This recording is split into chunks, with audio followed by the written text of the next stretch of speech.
tarde, amigos. Estamos nessa segunda-feira, dia 10 de agosto, aqui com a nossa amiga Renata Fiorio, advogada, vereadora e pré-candidata a prefeito de nossa cidade. Estamos aqui para conhecer um pouco da candidata, assim como iremos fazer com outros, mas escolhemos ela como a primeira pessoa a entrevistarmos. Primeira pergunta, Renata: direita ou esquerda? Eu sou centro-direita. Centro-direita.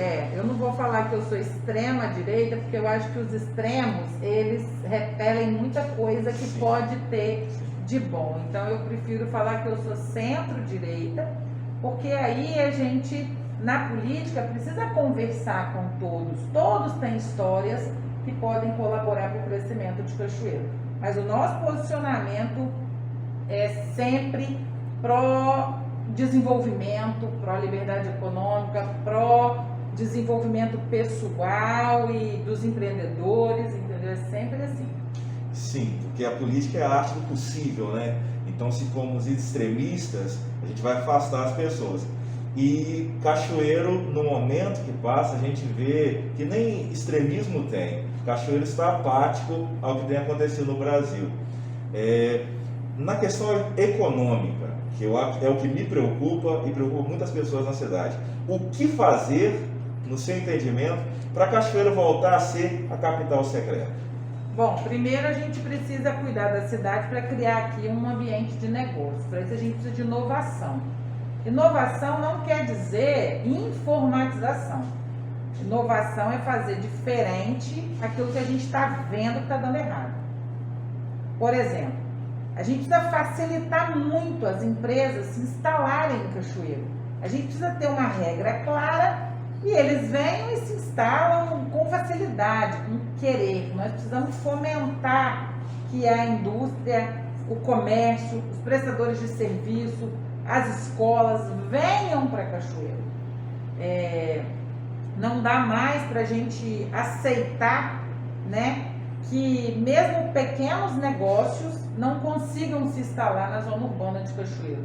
Haja vista a luta que a gente teve para instalar no centro de Cachoeiro, por exemplo, na zona urbana, as microcervejarias. Nós tivemos que fazer audiência pública, nós tivemos que fazer várias ações. Tem empresas que ligam desesperado: Renata, tem mais de um ano que o meu processo está parado na Secretaria de Desenvolvimento Urbano, aguardando um parecer. Isso não pode acontecer. A gente tem que deixar o cara trabalhar e o que ele fizer errado a gente corrigir, né? Tem muitas ações que não adianta você abrir uma empresa em 3 dias e ter o CNPJ dela em 3 dias se ela não consegue se instalar e trabalhar na cidade. Isso não existe. Sim, acredito que sempre tivemos essa dificuldade aqui em nossa cidade. Todavia, alguns anos atrás, os empreendedores eles eram mais aguerridos, Camilo Collor, Antônio Tupessa, mas hoje me escandaliza ser mais fácil, e muitas empresas estão indo para Marapé, que, sem desmerecer a cidade de Marapé, mas Cachoeiro é a capital secreta do mundo. Cachoeiro é a cidade dos Bragas, a cidade do Roberto Carlos, a cidade do mármore e granito. Então, como a nossa vizinha cidade, que é bem menor, pode dar mais recurso ao empresário do que uma cidade que sempre foi referência como Cachoeiro? Bom, isso é só o querer político, né? É a linhagem daquilo que a gente quer. E é muito importante quando você traz para dentro da administração pessoas interessadas em melhorar a sua terra. Por exemplo, aqui dentro da nossa administração, as providências são tomadas por pessoas que não têm familiaridade com Cachoeiro. E isso é o grande diferencial. Não adianta você querer lutar por uma coisa que não é sua. Você não tem aquele sentimento de pertencimento. E aí você faz o técnico, mas você não faz com amor. Por exemplo, fechou o comércio. Os secretários da Procuradoria, de Administração, de Fazenda, eles não são daqui, são que tomam grandes decisões. Ao não serem daqui, nenhum amigo deles perdeu o emprego, nenhum familiar deles teve que fechar o bar, não teve que fechar um restaurante, não ficou sem realizar um evento. Não tem nenhum amigo de porta que sofreu. Então a decisão foi fria. Eu não estou dizendo que a gente tem que fazer tudo para todo mundo sem técnica. Mas se a gente sente a dor, entendeu? Quem está carregando o peso sabe que rapidamente ele precisa arrumar um esteio, ele precisa arrumar uma ajuda. Se não fosse os R$600 vindos do governo federal, se não fosse o aporte em dobro, né, de R$1.200 para as mães, né, as mães que estão arrindo de família, mandados pelo Bolsonaro, estaríamos muito pior. Mas hoje a minha faxineira falou o seguinte: não adiantou nada. Eu recebi R$1.200, o comércio estava fechado para gastar. Aí eu gastei tudo no supermercado. Agora as crianças estão precisando de roupa, o comércio está aberto, não tem mais dinheiro. Sim. E nessa questão que você colocou de pessoas que são de fora, sem desmerecê-las, mas Cachoeiro tem pessoas com potencial e com coração que queima em ver sua cidade melhorar. Então, realmente, quem é daqui e conhece o histórico de nossa cidade, de pessoas que vinham de Minas, Rio, São Paulo, para comprar aqui, de profissionais, igual o seu Felipe Melo, que me ensinou a trabalhar. Então, Cachoeiro tem um histórico. Cachoeiro sempre brilhou. E no decorrer da caminhada, estamos perdendo isso. E uma das questões que o povo sempre vai pautar, ainda que estamos divididos entre eles e nós, muitas das vezes a pessoa não valoriza o empresário, mas é ele que gera o emprego, e precisamos da nossa população também com recurso, condição de exercer essa função. A gente tem uma situação aqui, a questão dos ônibus. Eu não consigo ver mais uma empresa aqui na nossa cidade. Mas o que poderia ser feito, Renata, para a gente melhorar a prestação de serviço?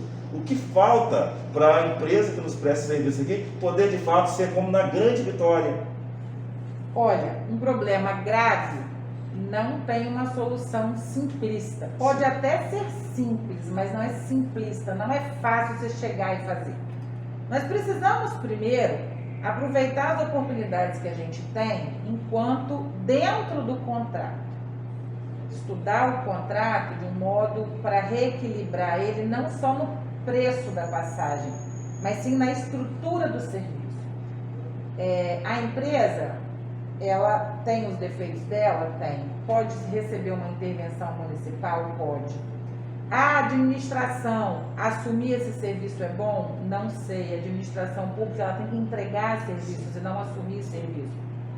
A cidade, né, vamos fazer rotativo para tirar os carros da rua, para não ter muita gente com incentivo de ficar com o carro na rua, é uma coisa. Se eu não ponho ponto de ônibus para a pessoa vir de ônibus para a rua, ela não vai andar de ônibus. Então, tem que haver um grande trabalho, com grandes vontades para fazer a coisa andar.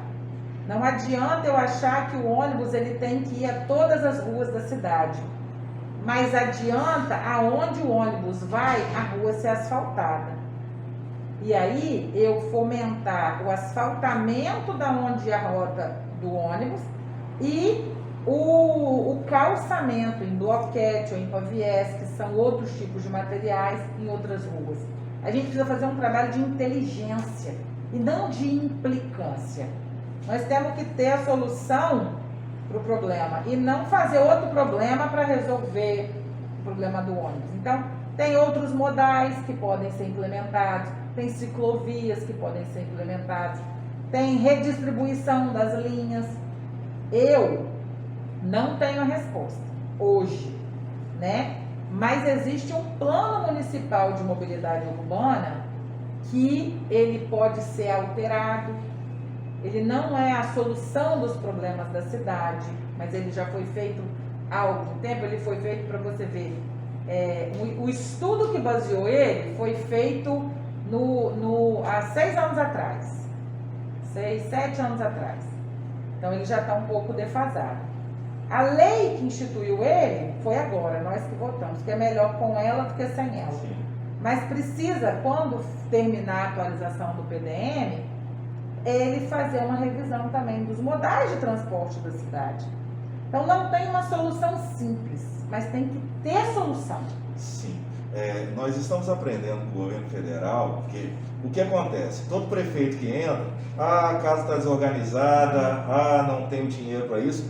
Só que o governo Bolsonaro, com as pessoas certas para cada função, em um ano fez o Brasil decolar. Se não é o coronavírus, estaríamos brilhando no mundo. Há muitas coisas a serem feitas. Como você está montando a equipe, tanto para agir nessa questão urbana, na questão da indústria e em outras situações? Quem você está agregando ao seu lado, se tem algum nome já, para as funções corretas? Na saúde, um médico que seja. A saúde, ela precisa do olhar do médico e precisa do olhar do gestor. Um quarto do nosso orçamento é para a educação, 18% dele é para a saúde. Então, esse investimento ele precisa ser muito protegido. Por isso que eu luto tanto para o Fundo Municipal de Saúde continuar sob a gestão da Secretaria Municipal de Saúde e não acontecer o que a Secretaria de Fazenda queria fazer, que era pegar a gestão do Fundo Municipal de Saúde, que movimenta mais de 30 milhões aí num caixa por ano. Então, a gente precisa olhar esses detalhes. Sobre equipe. Primeiro, a gente tem que olhar dentro das secretarias, dentro da estrutura da prefeitura, os servidores que podem colaborar e têm o mesmo alinhamento de pensamento com a gente. Então, nosso projeto de gestão, e eu falo de gestão, não falo de governo, porque eu acho que o governo é muito meu e gestão é do recurso da prefeitura. Eu não tenho que impor a minha vontade, eu tenho que gerenciar da melhor forma aquilo que a prefeitura tem e possui. Eu tenho certeza que tem muito projeto bom arquivado. Porque de outro que eu não fiz? Gente, já tem o projeto, já tem a necessidade, já tem a aprovação. Às vezes tem até recurso federal empenhado para aquilo está adormecido. Porque foi outro que fez. Tem que parar com essa mentalidade pequena, entendeu? Vaidosa, né? De vaidade. A gente busca dentro das universidades, então eu tenho conversado com o IFES, com a FACAS, com as escolas de administração, com os professores das matérias que são importantes para a gente. Quem são as instituições não governamentais que já têm trabalhos apresentados dentro do município para sustentabilidade, para meio ambiente, para educação ambiental? O MESES, por exemplo, tem um grande trabalho dentro da educação. Eu não posso desprezar isso. Então, eu tenho conversado com o Bessa, nós temos conversado com os atores, né, do município para que eles sim cuidem. Por exemplo, nossa vontade muito grande é fazer um conselho de inovação com base nos centros universitários daqui, no IFES principalmente, e um conselho de gestão da cidade. Chamar as instituições de maior referência e criar logo no primeiro mês para eles nortearem. Eu só vou fazer aquilo que for balizado pela comunidade.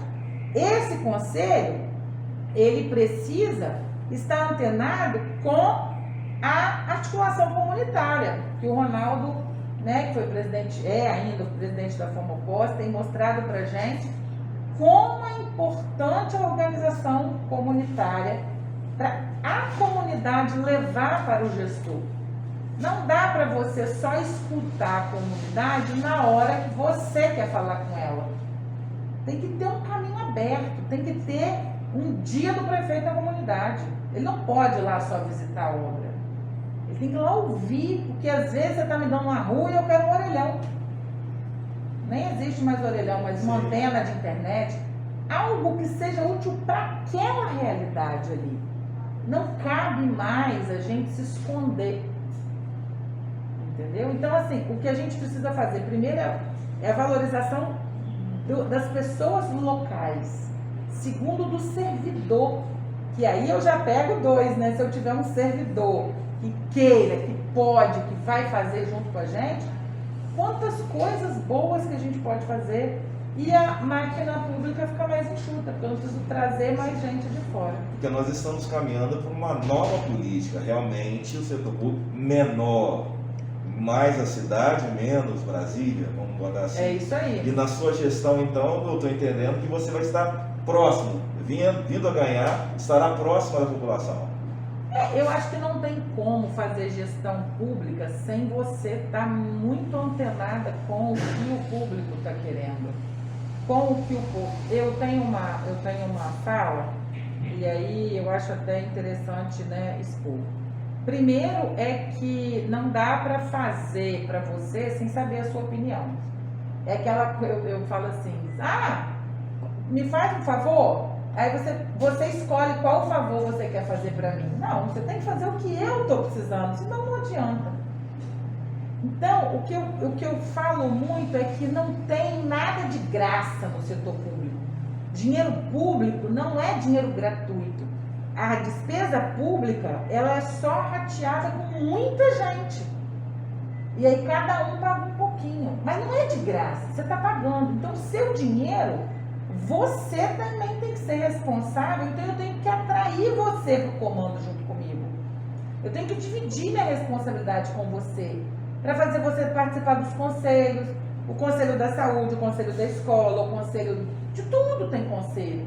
E eu preciso da população nesse conselho. Segunda coisa que eu sempre falo é que dinheiro público, ele devia ser proibido ficar guardado. Eu entregar para o outro governo, ele tem que ser bem gasto. Porque se eu economizar R$1 milhão e faltar seu calçamento na rua, faltar o ponto de ônibus, ou as crianças não aumentaram o índice do IDEB, ou elas perderam peso durante o ano letivo, que gestora fui eu que guardei dinheiro e te deixei passar fome? E não é fome de comida só, é fome de serviços. Então, a minha vontade, a minha ideia, a minha preocupação é como fazer para a população ser atraída para dentro da gestão. Participar, olhar na transparência, reclamar na ouvidoria, usar os mecanismos de defesa que ela tem para fazer a gestão compartilhada. Isso passa pela educação. Nós estamos, isso é mundialmente, numa crise de liderança. Certamente. O povo, até você é uma líder, eu posso ver isso, e o povo fala que você é mandona, brava, né? Fala que eu sou brava. Todavia, nós temos um presidente também muito bravo e a população ama esse homem. Qual será o seu relacionamento? Você sendo uma líder, buscando a melhora de nossa cidade, tendo o governador Casagrande. Olha só, nós, enquanto gestores, eu não posso escolher quem vai investir no meu município. Eu preciso preparar o nosso município para receber uns investimentos bons para o município. Dinheiro público e o dinheiro que ele vai investir aqui também é público. Nós que demos para ele o dinheiro que ele vai devolver para a gente. O que eu tenho que fazer é o seguinte: ele é o governador, está com a caneta, eu tenho que preparar o meu município para receber recursos e serviços que o governo do estado precisa investir aqui. Por exemplo, a delegacia, que foi demolida na última eleição do Casagrande, ele demoliu falando que ia fazer uma nova. Muito bom. Agora eu preciso preparar o PDM, preciso preparar todo o bairro, as organizações, para que aquela delegacia volte para ali, para melhorar o IML, e se puder fazer uma praça em volta, e se puder fazer um grande posto de saúde. Eu tenho que preparar o município para vir dinheiro federal, estadual, internacional. Eu não tenho que escolher quem vai ser o governador. Eu tenho que proteger o município do mau uso do recurso. Aí não importa muito se ele vai estar contra mim, porque eu sou de direita e ele é de esquerda. Importa muito se eu não estou fazendo o que eu tenho que fazer. Eu não posso ser conivente com o erro, mas eu preciso fazer com que o recurso que ele tem para me dar chegue aqui. Eu tenho que, vamos dizer assim, eu tenho que encantoar ele. Ele vai ter que investir aqui. Você tendo uma gestão de excelência em nossa cidade, ele fica obrigado a cumprir com o seu propósito. Por exemplo, hoje, o governador Paulo Artung, dos 2 primeiros anos, não recebeu nenhum, o governador Paulo Artung, retira o governador Paulo Artung. O governo do estado, nos 2 primeiros anos de mandato dele, desse mandato, que eram os 2 últimos anos do mandato da última governador, você conseguiu fazer pouco ou nada para o Cachoeiro, porque não chegou para eles projeto. E aí você devolve o quê? Não consegue devolver. A gente precisa deixar a nossa casa preparada para receber recursos. Entendeu? Então, todo tipo de projeto que tiver, em todas as áreas, educação, saúde, inovação, eu tenho que estar preparada para receber aqui. Entendeu? Uma das metas do governo Bolsonaro é a escola militar, né? Eu fiz o pedido. O Casagrande, ele não é a favor disso. E nós estamos vendo, a nossa sociedade está perdendo nossos jovens, estão perdendo nossos filhos, questão de mão de obra, questão de educação, em várias áreas. Como implantar, se possível, a escola militar aqui e o que fazer para melhorar a educação e dar uma expectativa para os nossos filhos? Porque eu lembro que há 30, 40 anos atrás, quando estávamos no Polivalente, quando chegava para fazer a prova do Senai, era dezena de meninos que desciam correndo, na ânsia de fazer a prova, passar, porque já tínhamos a Itapimirim, tínhamos a Nassau, nós tínhamos o porquê estudar, porque sabia que estudávamos e teríamos um caminho a seguir. Hoje, por que o jovem vai estudar? Bom, primeira coisa, sobre a escola militar. Eu vendo que a Prefeitura de Cachoeiro não estava fazendo nada, fiz um abaixo-assinado, protocolizei na Prefeitura e depois de muito tempo eu recebi a resposta da Secretaria de Educação dizendo que isso ainda não estava consolidado dentro do governo federal e que eles ainda teriam tempo de se fazer, mas não fizeram, enfim. A minha parte eu fiz, o que eu falo, a minha parte eu vou fazer. Eu não sou vereadora, eu não posso chamar isso para mim, mas eu posso incitar o governo que fiz isso. Não teve sucesso. Mas eu tenho muita vontade, eu sou a madrinha do tiro de guerra. Tudo que faz no tiro de guerra, tudo apoio, gosto demais.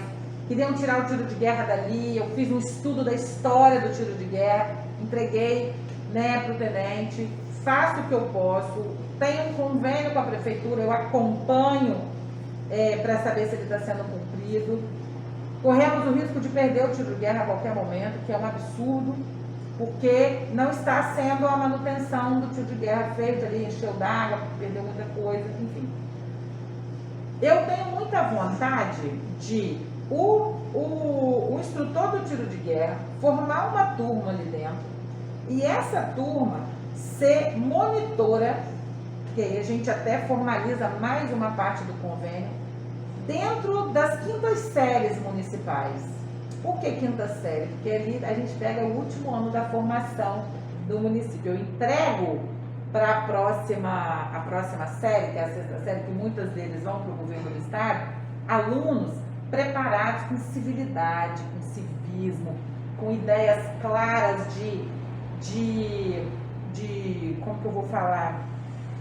Não é de militância política, mas de como garantir meu direito dentro do sistema da democracia republicana. Patriotas, né?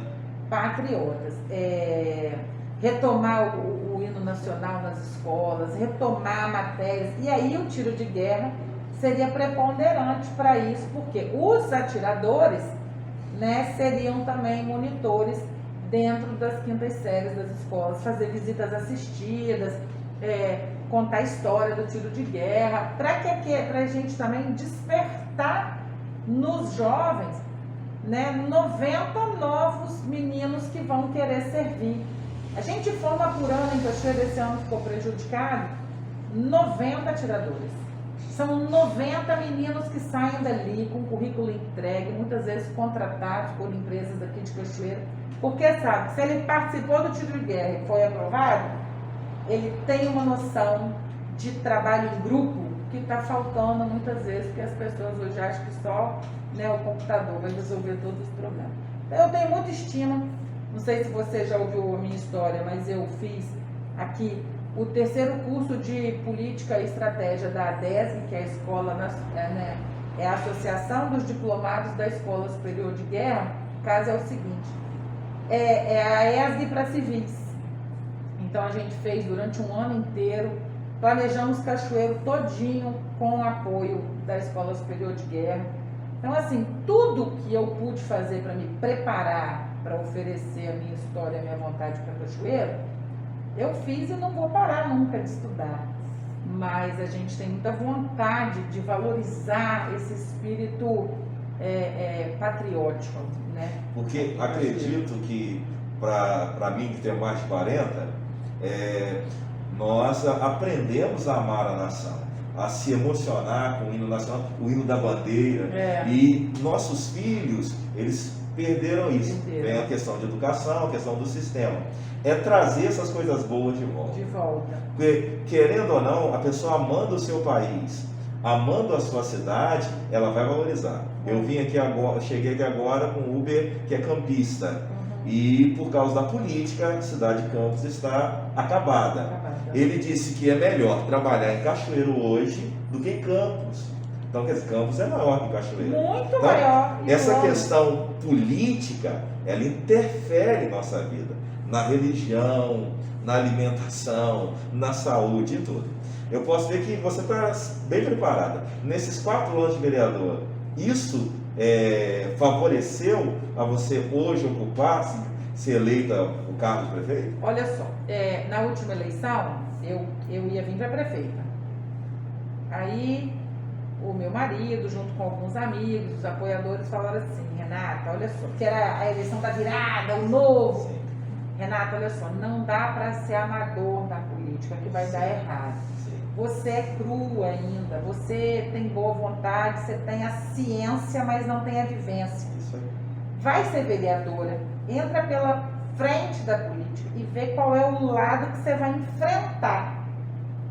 Para quando você for prefeita, você conhecer a Câmara e saber respeitar o vereador, saber qual é a vontade do povo, saber a tramitação.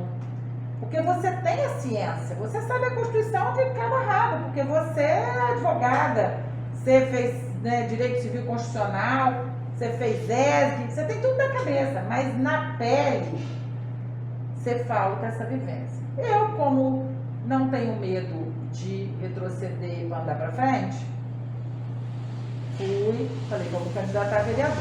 E aí me elegi, 1.247 votos, e sempre fiz um mandato muito proativo. Eu fiz prestação de contas, todo final de ano eu faço uma prestação de contas do meu mandato.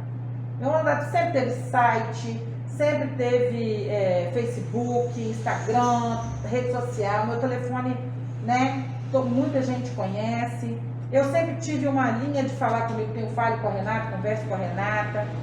Sempre fiz eventos Mulher que Cachoeiro Você Quer, o Simplifica Cachoeiro. Estou sempre trabalhando de modo a mostrar que a política é um ambiente para a gente trabalhar e melhorar a vida das pessoas.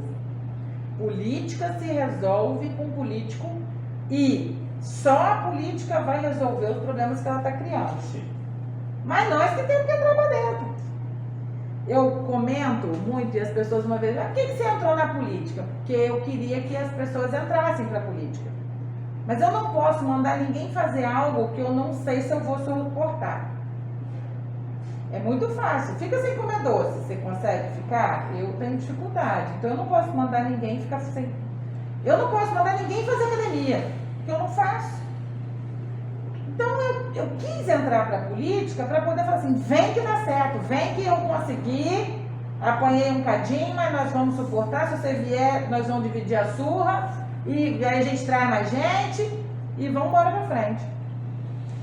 Então, é isso, por isso que eu entrei. Então, a minha vereança, ela só me ajudou. Eu acho uma coisa extremamente importante a escolha do vereador, cobrar o vereador a função dele, que é fiscalizar, que é votar lei. Eu estava ouvindo uma palestra ontem, quem é o planejador do município é o vereador. O prefeito, ele é o gestor daquilo que é aprovado pela Câmara. Quem aprova o orçamento, quem aprova o orçamento é a Câmara, então é o vereador. Tinha que ser diferente.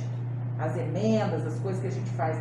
Então, assim, eu não tenho demérito nenhum em ter sido vereadora, muito pelo contrário, aprendi muito, admiro muito meus colegas nessa vereança, nessa legislatura, foi muito bacana, aprendi muito, mas eu acho que eu já entrei na vereança sabendo que o meu futuro era concorrer às eleições para o executivo. E eu acho o seguinte, reeleição também, ela inibe a renovação do sistema.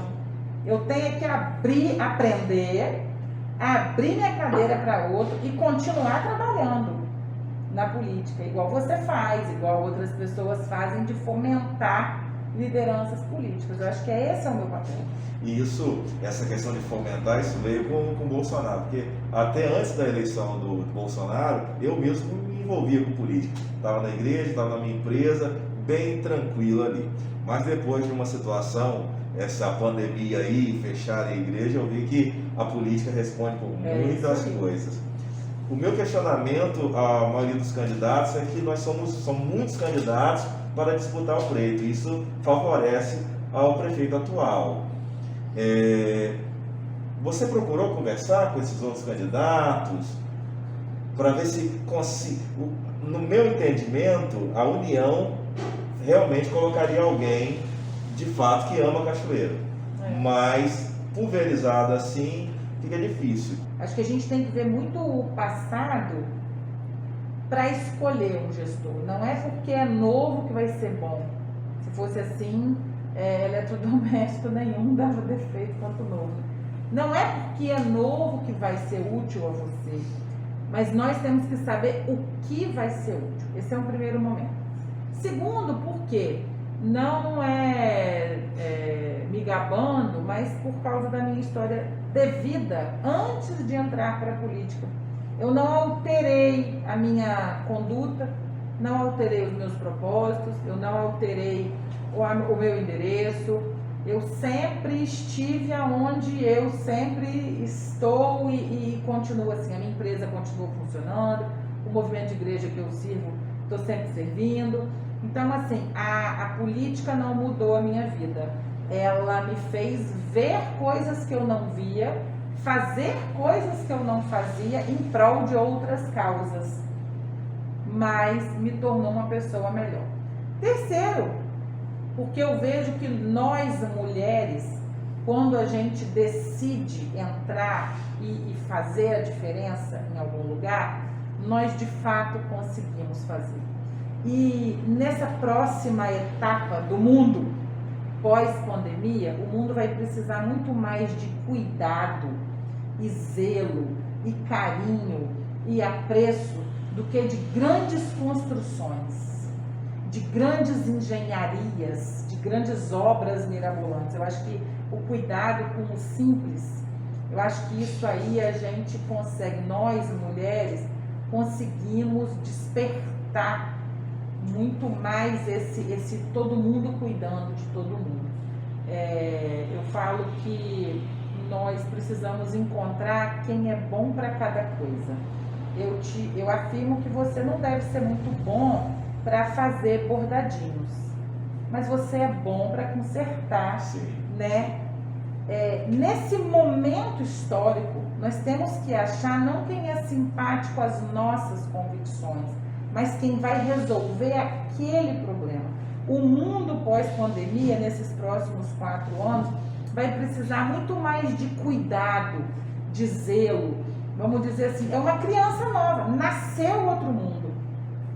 Nós precisamos, neste período, eu não falo que é eternamente, mas neste período, nós vamos precisar de alguém que esteja treinado no cuidado. E aí, historicamente falando, ancestralmente falando e espiritualmente falando, a mulher, eu acho que você já ouviu isso, é a que cuida e o homem é o que provê. Nós precisamos de gente que esteja mais treinado no cuidado. Este é um ponto. Não porque sou mulher só, porque aí a gente precisa da competência, mas por tudo isso outro que eu já falei. E quarto e último fator é que a democracia ela precisa desse equilíbrio. Sim. A democracia precisa do equilíbrio.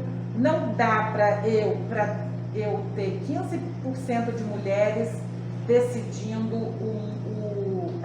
o mundo que a maioria é a mulher, é muito pouca mulher falando dos problemas próprios dela. Então, para que haja esse equilíbrio, para que a democracia de fato possa existir, para que a sua filha possa sofrer menos violência no futuro, para que as mulheres possam ser um pouco mais independentes, não conquistar o lugar do homem, não, eu não quero o lugar de ninguém. A gente só quer o nosso lugar, é o equilíbrio. Isso aí, então, a gente precisa pensar em, não é nem só porque votar numa mulher, é porque que eu não voto numa mulher se hoje a gente precisa tanto de políticas que atendam as mulheres. Então é por isso, eu acho que assim, acho não, eu tenho certeza que aonde tem uma mulher no comando, quem está embaixo é bem servido. Ela consegue enxergar detalhes no olhar das pessoas, entendeu? Isso, o homem, ele pode até tentar, ele não é próprio do homem o detalhe. Por isso que eu acho que nesse período histórico, no nascimento do mundo pós-pandemia, nós vamos precisar muito das mulheres gestoras. Por isso que aí eu vejo que a gente precisa enxergar essa diferença. Entendido, dona Renata Fiório. Isso aí. Pré-candidata pelo partido PSD. D de dado, é. D de dado. Conversa muito boa, Obrigada. produtiva. Como eu falei para o pessoal do grupo, eu vou entrevistar todos. Conversa maravilhosa. Obrigada, eu que agradeço. Bem satisfeito. Agradeço muito a oportunidade. Sim. Que Deus abençoe a todos. Amém. Obrigada a todos nós. Tchau. Obrigada. Tchau. Até logo.